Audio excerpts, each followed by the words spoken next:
வணக்கம் வள்ளுவரே.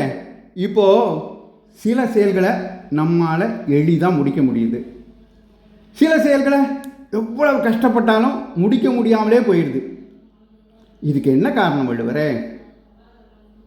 அப்பனே, எங்கிட்ட கேட்டால் ஒரு செயலை செய்வதற்கு தகுதியான ஆள், சரியான தொழில்நுட்பம், தேவையான உபகரணங்கள் இவற்றின் உதவியோடு சரியான காலத்தையும் தேர்ந்தெடுத்து செய்வோம் என்றால் இந்த உலகில் முடிக்க முடியாத செயல் அப்படின்னு எதுவுமே இல்லை.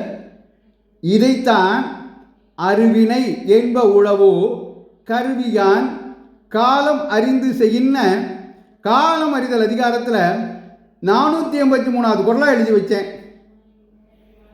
அடடா, ஒரு செயலை செய்வதற்கு துணையான விஷயங்கள், சரியான காலம், இதையெல்லாம் கோட்டை விட்டுட்டு அடடா என்னால் இந்த காரியத்தை முடிக்க முடியல அப்படின்னு புலம்புறது நம்ம தப்பு தான்னு சொல்கிறீங்க.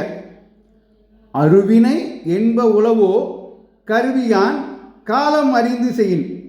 அதனால் எந்த ஒரு செயலையும் தகுதியான துணைக்கருவிகளோடு துணையோடு சரியான காலத்தில் செய்தால் இந்த உலகில் முடிக்கவே முடியாத காரியம் எதுவுமே கிடையாது அப்படின்னு எங்களுக்கு புரிய வச்சுட்டீங்க.